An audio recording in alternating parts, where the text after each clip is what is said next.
मसीह खुदावंद में आज के सुबह आप सब पर सलामती हो। मैं पास्टर सुहेल जॉन एक बार फिर मॉर्निंग डिवोशन के साथ आप सबकी खिदमत में हाजिर हूं।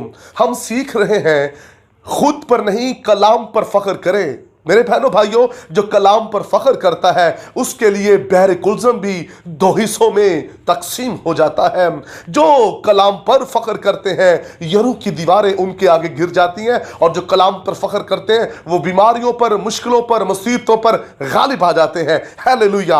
आज की सुबह आइए खुद पर नहीं कलाम पर फख्र कीजिए। और आज की सुबह हम दूसरी सलातीन उसका 5वां बाब हम वहां से कलाम को लेना चाहते हैं, और वहां नमान कोड़ी की स्टोरी है। नमान एक ऐसा शख्स है जो एक मुकाम रखता है, एक पर्सनैलिटी वाला शख्स है।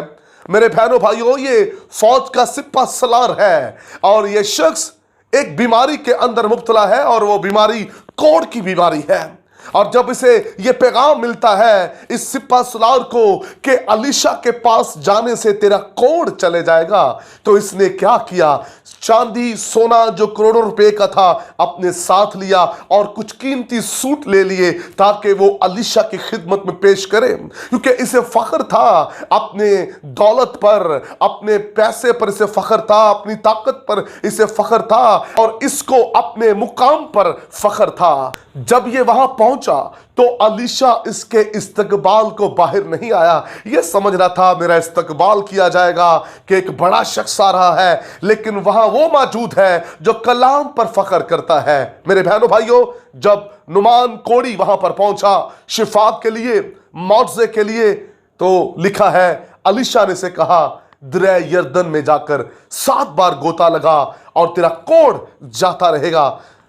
लेकिन यह शख्स, इसने क्या किया? जो कलाम अलीशा के मुंह से निकला, इसने उस कलाम पर भरोसा नहीं किया। इसको उस कलाम पर फख्र करना चाहिए था कि यह कलाम मेरे कोढ़ को खत्म करने को है, लेकिन उसने उस कलाम पर फख्र नहीं किया, और लिखा है यह वापस चला गया, और इसकी इस हरकत के बायस इसका कोढ़ बरकरार रहा। लेकिन दोबारा जब ये वहां आया, इसके लिए यही पैगाम था कि ये दरिया यरदन में जाए और 7 बार गोता ले, तो फिर क्या होगा?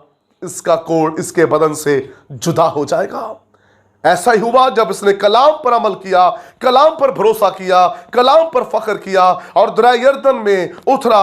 7 बार इसने उसमें डुबकी लगाई तो कोढ़ इसके जिस्म से जाता रहा। हालेलुया। लिखा है कि नुमान कोड़ी का जो जिस्म था बच्चे की तरह, उसका जिस्म बिल्कुल नरम और मुलायम हो गया। आप जानते हैं बच्चे की स्किन कैसी होती है? नरम और मुलायम। वैसा ही इसका जिस्म हो गया। जो कलाम पर फख्र करते हैं, यकीन करते हैं, भरोसा करते हैं, वो कोढ़ से, मौत से रहाई पाएंगे।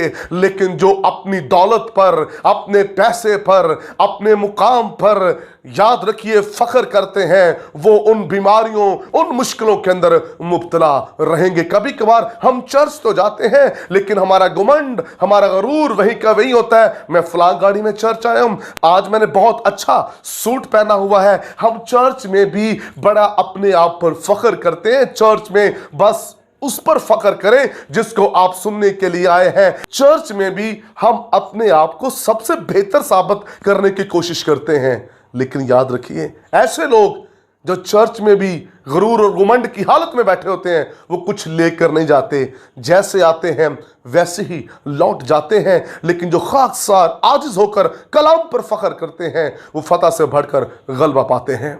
मेरे बहनों भाइयों, नमान कोड़ी जब दरिया यरदन में उतरता, 7 बार उसने गोता लिया और कोढ़ उसके जिस्म से जुदा हो गया। अमल करने से, फख्र करने से, यकीन करने से, भरोसा करने से आप इन मुश्किलों से आजाद हो सकते हैं। लेकिन जो अपनी अनापरस्ती पर खड़े रहते हैं, आज हम देखते हैं बहुत से लोग कलाम पर अमल नहीं करना चाहते, कलाम पर फख्र नहीं वो करते। वो उन्हें सिर्फ अपने आप पर फख्र होता है। वो दुआया दरख्वास्तें देंगे, खादमों से कहेंगे हमारे लिए दुआ करें, लेकिन खुद अपनी हालत को नहीं बदलेंगे। वही उनके अंदर गुमंड, वही गुरूर होता है जिसकी वजह से ना वो मुआवजा लेते हैं, ना वो शिफा पाते हैं। आइए आज सब अपनी जिंदगी पर गौर कीजिए। हमें सोना चांदी, अच्छे कपड़े नहीं बचा सकते। अगर हमें कोई बचा सकता है तो वो खुदा का कलाम है। आइए आज सब कलाम पर फख्र करें, खुद पर नहीं, खुदावंद आपको बरकत दे।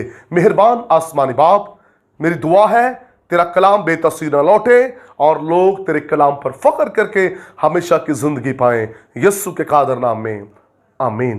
तक हमारा चैनल सब्सक्राइब नहीं किया तो अभी सब्सक्राइब करें और बेल आइकॉन को क्लिक करके हमारी लेटेस्ट वीडियोस के बारे में अपडेट जानें।